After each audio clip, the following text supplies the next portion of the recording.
Vous savez ce que je fais comme choix? Je fais le choix à 6 h du matin d'aller devant chez lui. Bon, parce que quand on vous dit grosse folle, c'est pas grosse folle qui reste grosse folle sur mon portable, hein. Grosse folle dans la vraie vie. Donc j'ai dit à 6 h du matin, je vais aller là.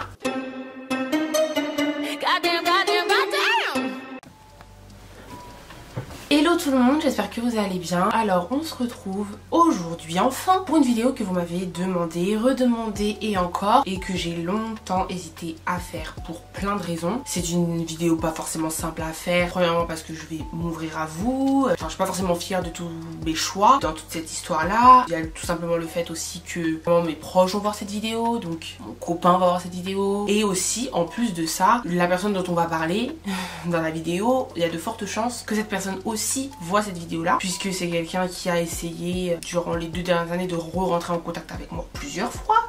Voilà, on dit que les ex reviennent toujours, il en est la preuve vivante. Pour toutes ces raisons là, j'ai longtemps hésité, mais aussi je suis sûre que c'est une vidéo qui peut en aider plus d'une et plus d'un, que ce soit actuellement, si vous vivez une rupture maintenant, que ce soit très récent, ou que même ce soit ancien, mais vous allez relate, vous sentir concerné par ce que je vais dire, et ça peut vous aider. Avant de commencer, n'hésitez pas à me suivre sur Instagram, c'est là que tout se passe. Si vous voulez voir ce que je fais de mes journées, si vous voulez voir des looks, si vous voulez entendre de la musique, parce que je ne fais plus trop de contenu musique sur YouTube à cause des copyrights et tout, mais sur Insta je partage souvent mes sons favoris. Donc voilà, en gros, je ne vais absolument pas qualifier mon ex de pervers narcissique ou de relation super méga toxique, parce que j'ai remarqué que c'est un peu la mode, et on va surtout savoir ce que j'ai appris et comment selon moi ça m'a changé à jamais en vraiment mieux. Pour faire durer le suspense, on s'est rencontrés en boîte. Donc il y a certaines personnes diront oh c'est pas un bon lieu pour rencontrer quelqu'un. Moi je trouve que ça veut rien dire du tout. Le jour où je vais vous raconter comment j'ai rencontré Gary, vous allez mourir de rire, tellement c'est une catastrophe. Et au final c'est une relation extrêmement saine dans laquelle nous sommes, de toute façon vous en êtes témoins, donc bref, ça n'a rien à voir. Donc on s'est rencontrés en boîte, et le fait est que il avait 5 ans de plus que moi, donc j'en avais 18 et il en avait 23. C'est vrai que j'ai toujours été le genre de fille à dire oh moi je sors avec des garçons plus jeunes parce qu'ils sont plus vieux parce qu'ils sont plus matures, et vraiment les garçons de mon âge ils sont vraiment pas matures, hein. Ok, c'est un peu vrai, mais il y a aussi des problématiques et on verra ça plus tard, d'accord?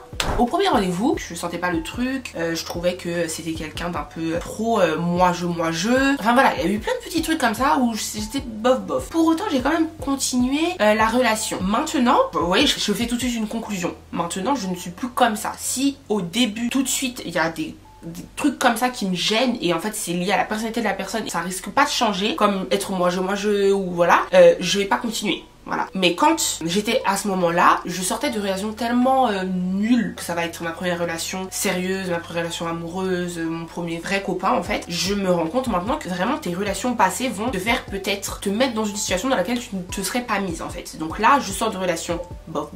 Du coup je continue parce que je me dis il est sérieux, ça suffit en fait, ça suffisait. Voilà, on apprend à se connaître, et petit à petit bien évidemment je commence à m'attacher, la base, je commence à tomber amoureuse, etc. On connaît. On s'entendait, ça allait, on s'entendait quand même bien. Le seul truc c'est que j'ai commencé déjà à remarquer qu'on n'avait pas forcément les mêmes goûts sur plein de choses. C'est des trucs qui peuvent paraître tout bêtes, mais ça joue dans le fait de se dire est-ce que tu vas être 100% toi-même dans une relation. Par exemple, on n'avait pas les mêmes goûts en termes de musique, pas de musique ensemble, les mêmes centres d'intérêt, on n'allait pas regarder les mêmes choses au cinéma ou à la télé. Je faisais avec, je m'adaptais en fonction. Et lui, pas trop. Ça va être ça le problème. D'un moment, les premières difficultés, elles se sont posées à partir du moment où il a commencé à comprendre, peut-être lui aussi, que la différence d'âge allait poser un problème. À 18 ans, c'était ma première relation sérieuse, et en fait, c'était peut-être trop tôt, tout simplement. Donc j'aime bien sortir, on s'est quand même rencontrés en boîte, donc mon coco, tu vois, ça fait tilt, tu peux pas te dire que peut-être j'aime bien sortir. Toi-même tu m'as rencontré en boîte, donc t'étais en boîte. Selon lui, à partir du moment où on est ensemble, on est en couple, on n'a pas de raison de continuer à sortir. Je ne suis pas du tout d'accord. On est jeunes, on est censé s'amuser ensemble. Son avis c'était t'es pas assez mature, t'es trop une gamine, faut grandir au bout d'un moment. En fait c'est même pas trop sérieux, ça c'est juste une autre façon de voir la vie, parce que moi je trouve que même tu peux être très sérieux et t'amuser, enfin d'avoir. Il le vivait mal et moi pareil en fait. Donc j'en suis arrivée à un point où je sortais alors qu'il voulait pas, donc on s'embrouillait, ou alors c'est arrivé plusieurs fois que je ne lui dise pas où je vais, il le découvre après. Ça a créé beaucoup de soucis. Un jour, je me rappelle très bien, j'ai crié, je lui ai dit mais en fait tu n'es pas mon père. Et il y avait cette... peut-être que c'est moi qui lui avais laissé peut-être penser que j'avais besoin d'une figure paternelle dans ma vie. C'est possible, je l'avoue. Ça c'est un autre sujet, on en parlera un autre jour. C'est là que je me suis dit il y a un souci. Forcément, en fait au bout d'un moment, moi, je me suis dit bon bah je vais changer. C'est peut-être lui qui a raison. J'ai la chance d'avoir rencontré quelqu'un comme lui qui est sérieux. Je suis rentrée dans ce que je déteste et ce que j'appelais une vie de pépé. Voilà, je lui disais toujours toi t'es un pépé et tu veux qu'on ait une vie de pépé. Bah ok, ayons une vie de pépé. Donc on a commencé à avoir une vie de pépé alors que j'avais 18 ans. Premier red flag comme on dit, c'est que j'ai commencé à changer, à me changer. D'accord? Il me faisait souvent des réflexions sur un aspect de mon physique qui sont mes cheveux. Je ne comprends pas les hommes qui sortent avec des femmes qui ne sont pas leur idéal physiquement. Enfin, en fait, c'est pas si grave que ça si tu ne fais pas la remarque à la femme avec qui tu es. Mais si tu es avec une femme, mais que ton idéal, c'est une femme qui a les cheveux de telle façon, pourquoi tu me fais la remarque à moi? Il me saoulait parce que sa perfection de cheveux, pour lui, c'était ça. C'était ce qu'il appelait des cheveux wayayay, autrement dit des cheveux curly, des cheveux de tismé en fait, des cheveux de pas moi en fait, de pas moi. Donc laisse-moi tranquille. C'est là que tu te rends compte que le gars m'a créé des complexes en fait. Donc la première fois où il te le dit, tu te dis pas qu'il te crée des complexes, ni la deuxième fois, ni la troisième fois. Mais en fait quand tu te rends compte que tu essaies de tout faire pour que tes cheveux ressemblent à ça, sachant qu'ils ne ressembleront jamais à ça, c'est bien qu'il t'a créé un complexe. Où vraiment on a atteint le summum du ridicule. Il est parti en vacances. Il m'a envoyé un message en mode oh j'aimerais vraiment que tu laisses tes vrais cheveux, voir tes vrais cheveux, voilà. Parce qu'il faut savoir que le jour où il m'a rencontré, j'avais des vanilles, hein, j'avais des faux cheveux. Hein. Donc ça c'est la base. Ça veut dire qu'il te rencontre d'une façon, mais oh après ça va plus. Voilà. Donc, il m'a commencé à me saouler sur ça, il me saoule, et moi, voilà, ça me prend la tête, je me dis comment je vais faire, parce que de toute façon, si je laisse mes cheveux, il verra bien que mes cheveux, c'est pas des cheveux comme ça, c'est pas des cheveux aïe. Voilà, c'est trop triste en fait, c'est avec du recul que je me rends compte que c'est tellement triste, mais j'étais dans cette dynamique où je me disais, mon Dieu, comment je vais faire quand il va revenir, il faut que mes cheveux lui plaisent, nanana, c'est si ridicule, au point que, comme je vous avais dit dans la vidéo sur mon Big Shop, j'ai toujours été naturelle, et c'est à cause d'un garçon que je vais bousiller mes cheveux. C'est lui qui a créé tout le reste. Ben, maintenant mon Big Shop que vous avez vu, etc. C'est triste à dire mais c'est ça. Parce que en fait je suis allée faire un texte là. J'ai demandé à comment faire pour que mes cheveux...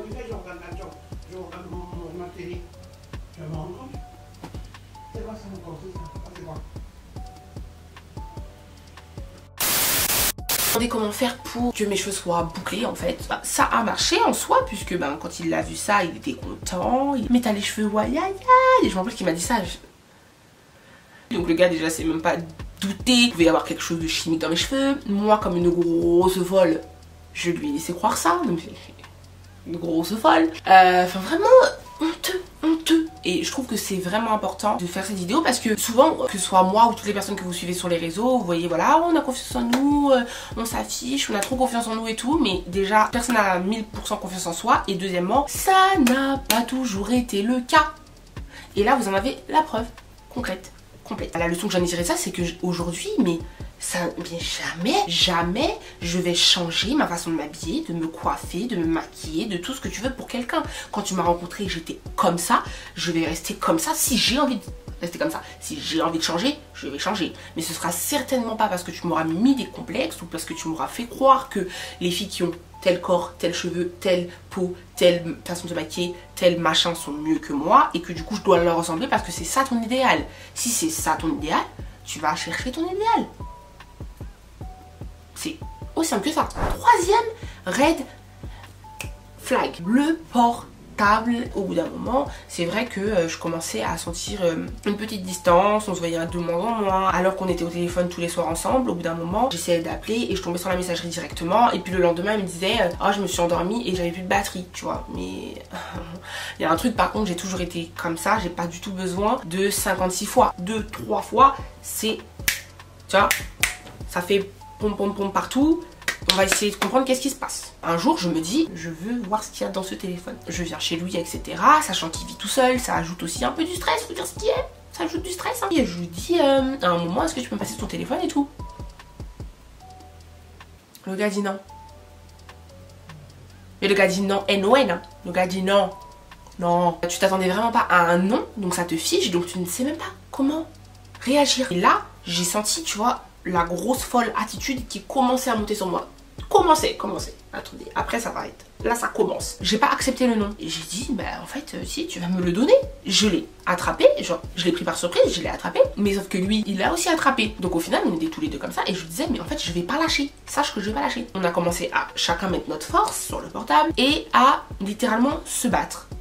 D'accord? C'est-à-dire que le gars ne voulait tellement pas que je prenne son téléphone qu'on s'est battu. Et le gars n'a jamais lâché. Donc, quand j'ai compris ça, parce que j'ai mis un peu de temps, on se bat, je suis dans le feu de l'action.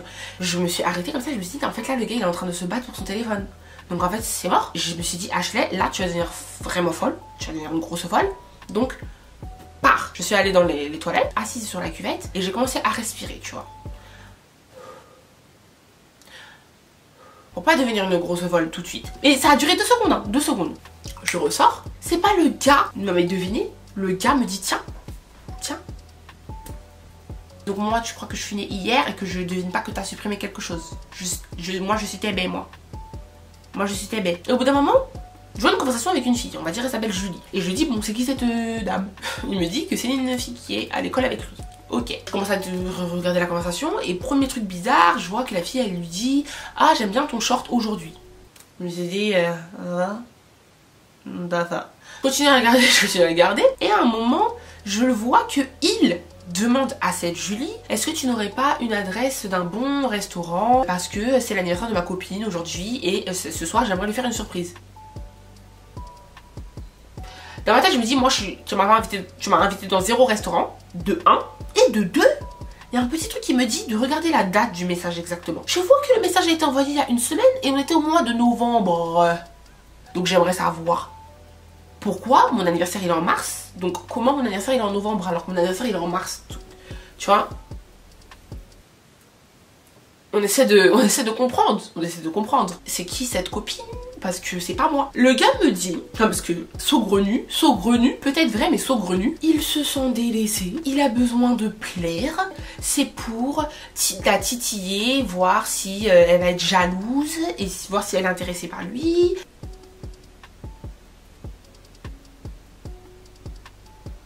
Donc moi je me dis, mais on est où là? Moi je pense plutôt qu'il y avait vraiment une fille en novembre. Je rentre dans un état dans lequel, mon Dieu, je me promets de ne plus jamais me mettre.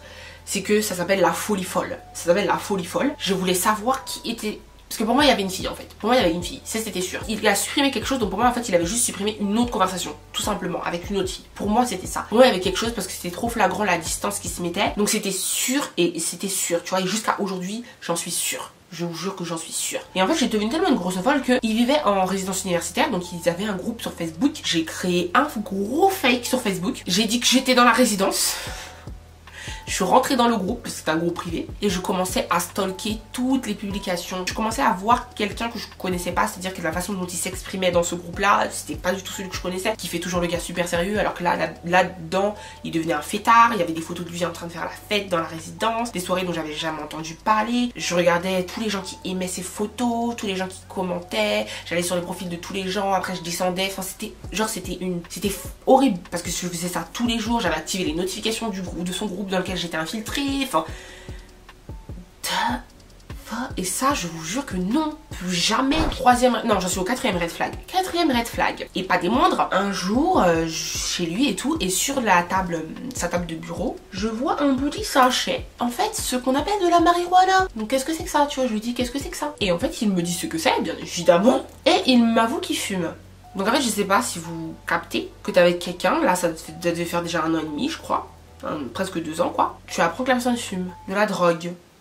Ça montre la double vie que tu mènes, parce que toutes les fois où tu vas acheter ta conso, toutes les fois où tu consommes, toutes les fois où t'es Tchad, tu me parles, un gros pan de ta vie que je ne connais pas. Ça fait peur en fait, ça fait peur. Peut-être qu'il y a des gens qui me regardent qui fument, mais moi, pour moi, fumer ça a un effet sur soi. On a beau dire la marijuana, la drogue douce, je sais pas quoi. Au bout d'un moment, si tu fumes trop, je suis sûre que ça agit sur ton cerveau, que ça te rend peut-être trop nonchalant, donc bref. je suis pas dans ça. La distance elle commence à s'aggraver, le nombre de fois où j'appelais, je tombais sur la messagerie, ça commence à s'aggraver, etc. Quand tu lui fais remarquer et que tu lui dis que ben tu peux pas de toute façon continuer comme ça et que ben tu veux terminer, il se met en mode oui mais j'ai mes examens bientôt, c'est toute ma vie, tu ne peux pas me quitter maintenant parce que ben j'ai mon examen bientôt, ça va je vais le rater, ça va détruire toute ma vie, il faut que tu sois là pour moi et toi.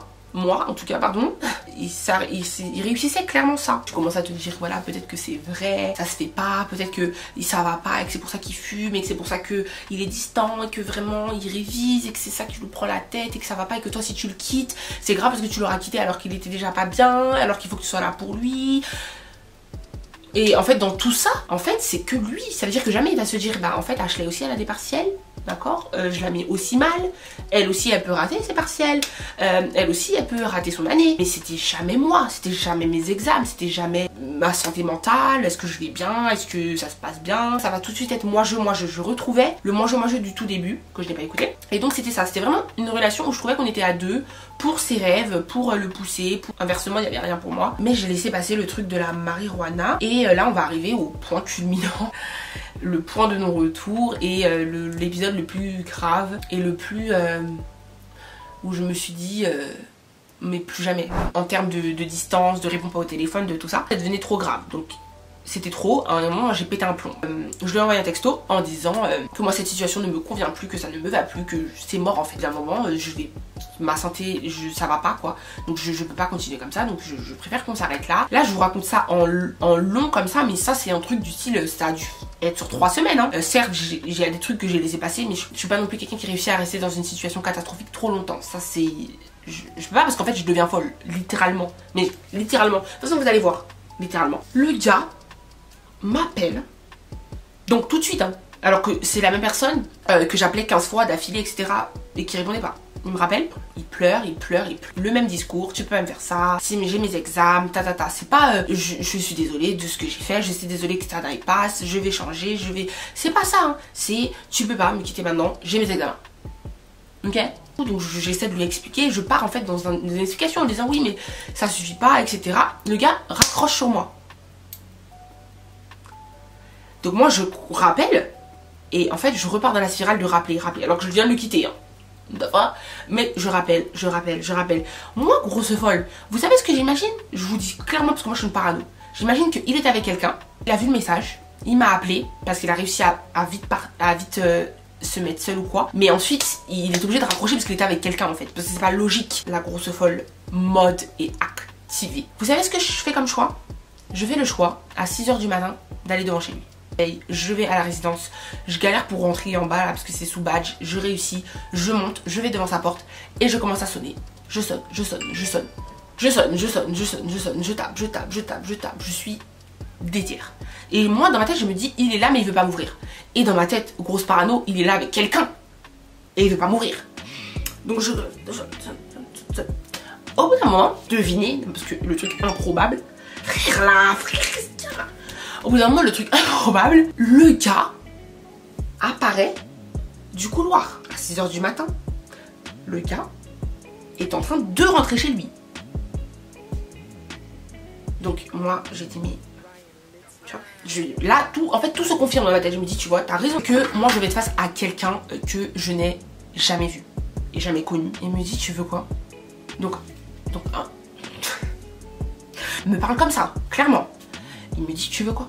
Donc moi je suis choquée. C'est comme si en fait il y avait un diable qui était rentré. Je vous jure il y a un diable qui est rentré dans son corps. Et je lui dis ben je veux qu'on discute et tout parce que hier soir ben t'avais pas l'air bien. Et puis ben j'ai envie juste qu'on mette les choses au clair. Parce que maintenant que c'est fini, peut-être que tu vas pouvoir m'avouer ce qui s'est passé clairement et me dire la vérité. Le gars il me regarde et me dit mais en fait j'ai pas du tout envie de parler avec toi. Moi j'ai un rendez-vous tout à l'heure. Tu m'as quitté, maintenant t'assumes.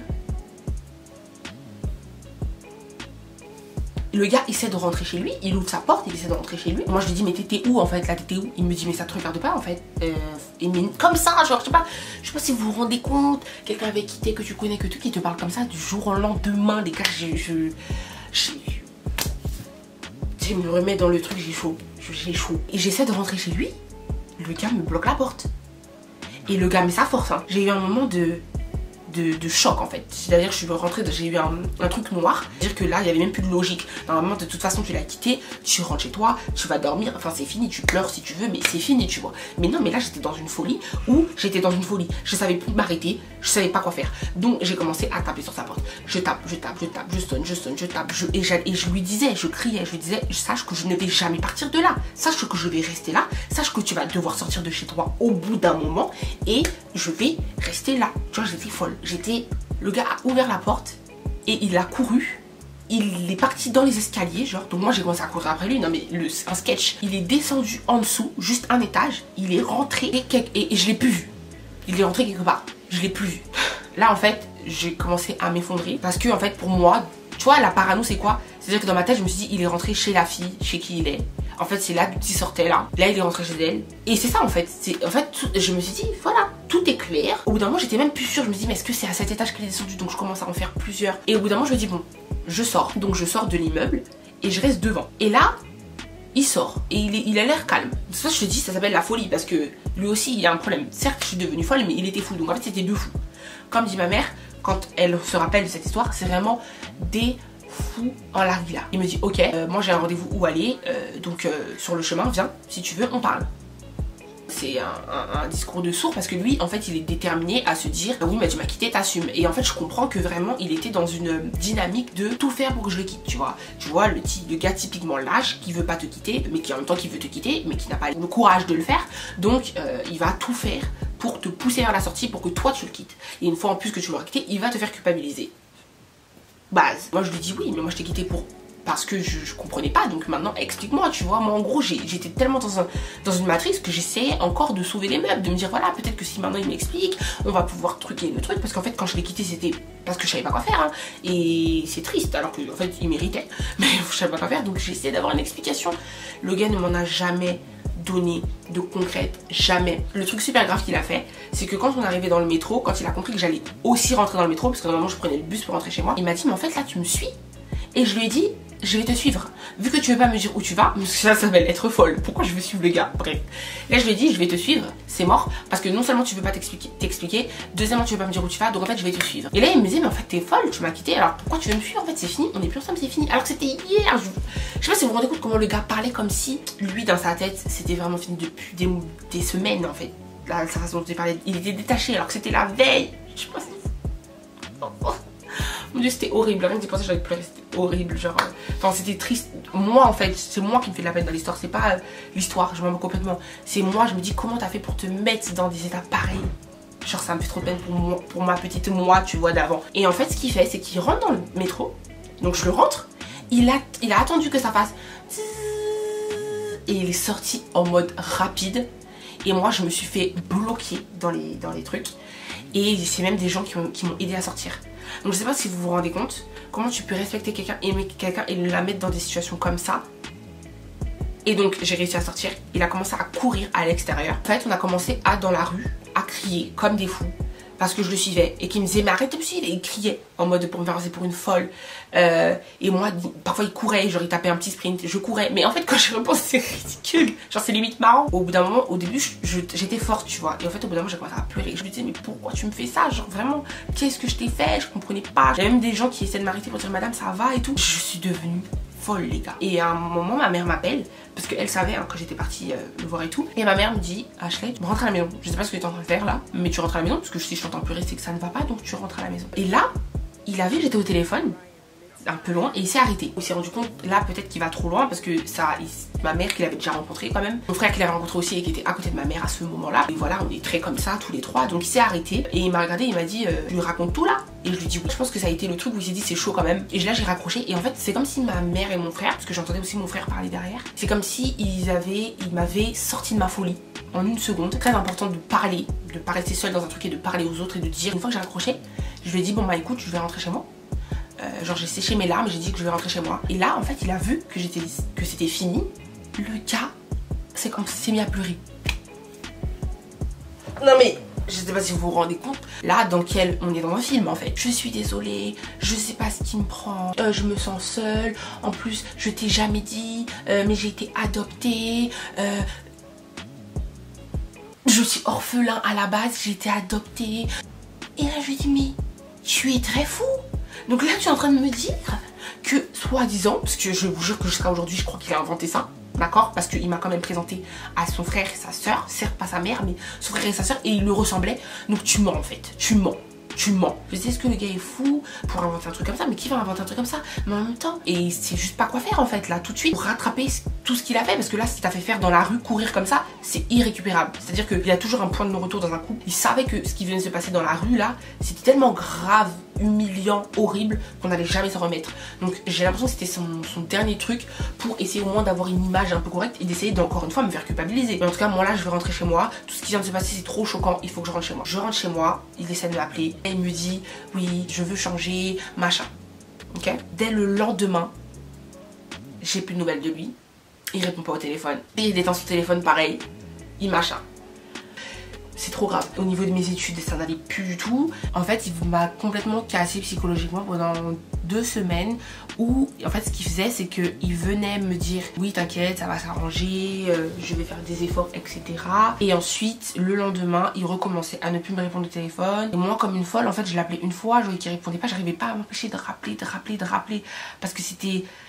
En fait ça me démangeait, je me disais mais pourquoi il fait ça? En fait je comprenais pas, parce qu'à chaque fois en fait en soi il me redonnait de l'espoir, et c'est tous ces cassages à chaque fois de pouvoir me le casser, me donner espoir, me le casser pendant 2 semaines tous les jours, qui m'a tué, mais littéralement tué. Je lui disais s'il te plaît arrête, laisse-moi faire mon deuil, laisse-moi de mon côté, et voilà. Et au point qu'il le comprenait tellement pas dans son égoïsme incroyable que ce que j'ai fait, c'est que j'ai changé de numéro. Voilà, du jour au lendemain. Et c'était fini.